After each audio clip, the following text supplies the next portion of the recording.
على جائزة أفضل لاعب في إفريقيا لعام 2023. نشاهد ترشيحات الكاف واللاعبون المرشحون للفوز بهذه الجائزة ضمن حفل سينظم بالمغرب يوم 11 ديسمبر القادم. رياض محرز موجود في هذه القائمة الموسعة التي تضم نجوم أفارقة كثر من الجزائر، طبعا رامي بن سبعيني ورياض محرز. هناك السنغالي ساديو ماني، الفرعون المصري محمد صلاح، أيضا 6 لاعبين مغاربة بسبب وصول المغرب إلى نصف نهائي كأس العالم. لاعب واحد تونسي فقط موجود في القائمة. إذن حمدان بن رمضان نعم، يبدو أن الصراع سينحصر بين أسماء محددة هي رياض محرز، ساديو ماني، محمد صلاح، وأوسيمان النجم النيجيري والمهاجم الفتاك الذي ينشط في نادي نابولي. من المغرب ميدو بعتقد بونو مرشح بقوة لجائزة أفضل حارس وحتى كذلك ربما أفضل لاعب، حتى المركز 14 في 13 في ترتيب الفيفا. من ترشح أنت يا قاسي سعيد؟ إذا نتكلم على حسب النتائج نرشح محرز. الموسم هذا فاز مع سيتي ب3 ألقاب. نعم، الدوري، رابطة الأبطال، وحتى كأس إنجلترا. من واحد ما دار كما هو. لست أدري على مدى الكاف تستند حقا لإعطاء الجائزة، ولكن مثل ما تفضل الأخ محمد وقال محرز بالثلاثية التي فاز بها مع مانشستر سيتي. نرى أيضا فيكتور أوسيمان السنة الماضية في أول موسم له في إيطاليا مع فريق بحجم نابولي أخذ معه الدوري وسجل أهداف. كل اللاعبين، ساديو ماني أيضا، صلاح، كل اللاعبين التي ذكرتهم محمد هم لاعبين مؤثرون حقا، سواء كان ذلك في فرقهم أو حتى في منتخباتهم الوطنية. بالنتائج رياض محرز أولى، لا أعتقد بأنه فيه لاعب حقق نتائج. صحيح ربما البعض يقول لك مثلا في دوري أبطال أوروبا ما لعبش كثير وكل شيء، لكنه شارك في الدوري الإنجليزي، مساهم في كأس إنجلترا، أيضا شارك في كل المباريات تقريبا إلى غاية النهائي. محرز أعتقد بأنه بالنتائج اللي حققها مع مانشستر سيتي الموسم الماضي أولى، بالنظر إلى أنه حقق ثلاثية، أرقامه جيدة في من حيث التمرير والتهديف. المنافسة قد يجدها ساديو ماني، لا أعتقد. محمد صلاح موسمه كان سيء مع نادي ليفربول. ربما المنافسة ستكون بين محرز أوسيمين أيضا، لأنه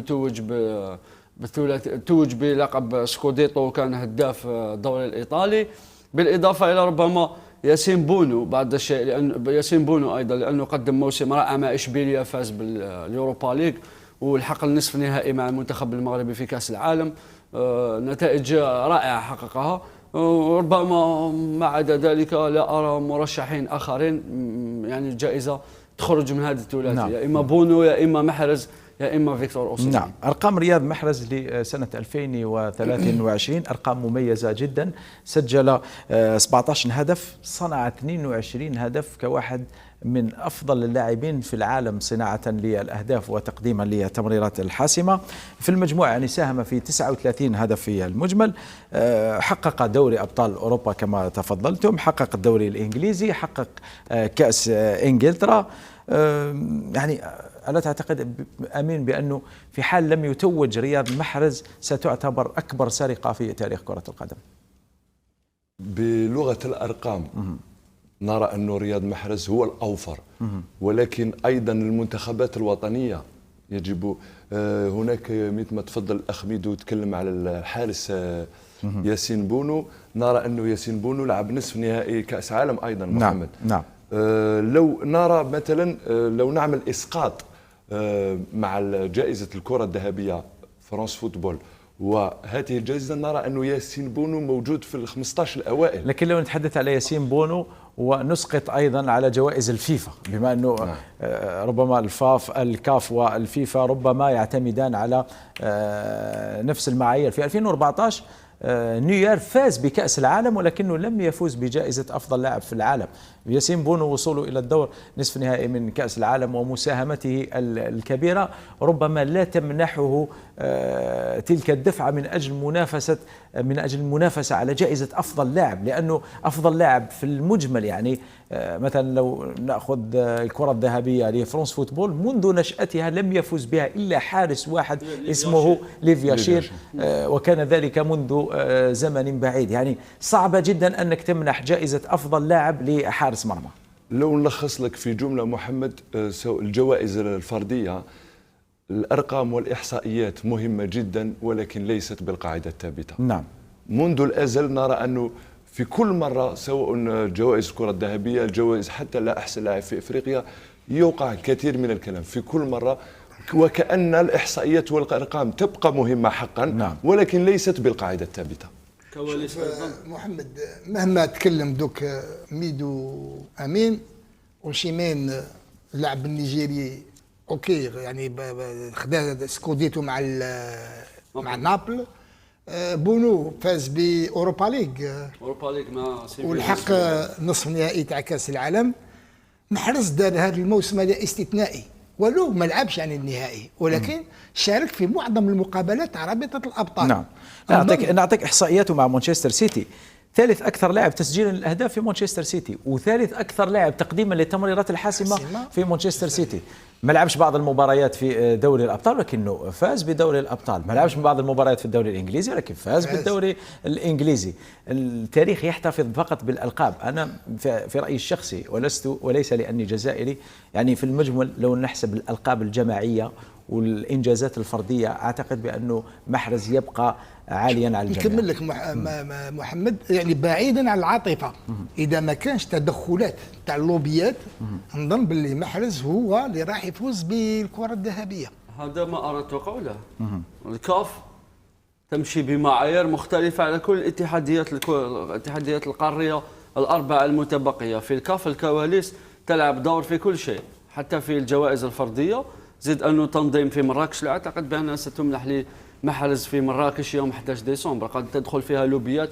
أعتقد بأن الجائزة لن تخرج من يد ياسين بونو، مهما حتى ولو فاز محرز بكأس العالم مع المنتخب الجزائري، فإن مقر إقامة الحفل وتاريخه وكل ما حدث في الفترة الأخيرة من كواليس على مستوى الاتحاد الإفريقي، هذا هو عدو محرز الأول من أجل نيل هذه الجائزة، ليس النتائج وليس أي شيء.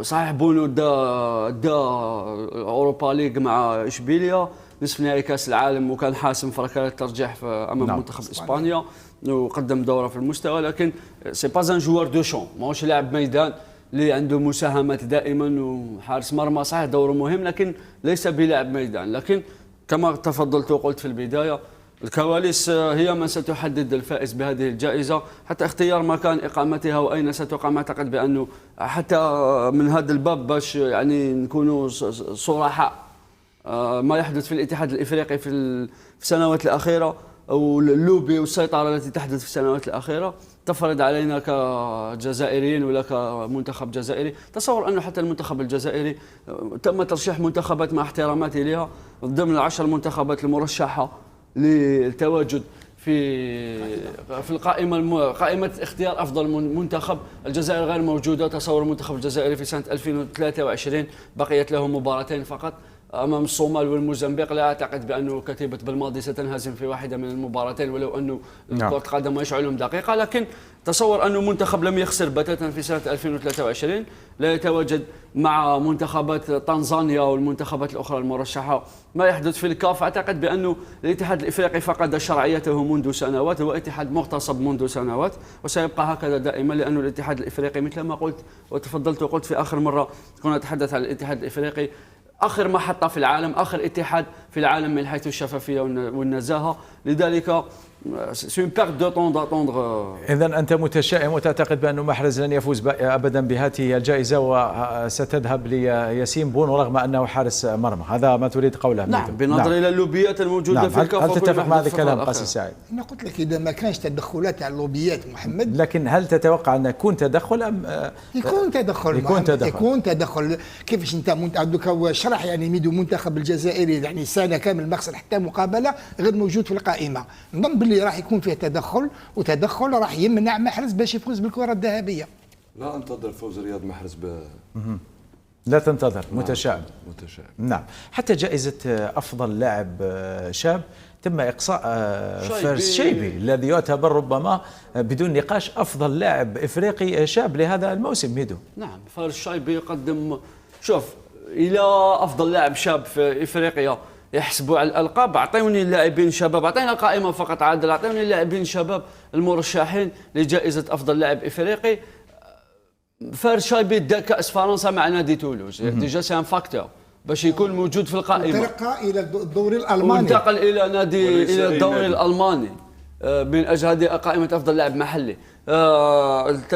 انتقل إلى نادي فرانكفورت، هذه قائمة أفضل لاعب داخل القارة. نعم، أعطينا قائمة أفضل لاعب شاب فيها لاعبين مغربيين، عبد الصمد الزلزولي، وفيها بلال الخنوس، وفيها ايضا عبد الصمد الزلزولي لعب نهائي كاس اسبانيا الموسم الماضي. نعم. مع نادي ريال، مع نعم. نادي اوساسونا، وانهزم امام ريال مدريد.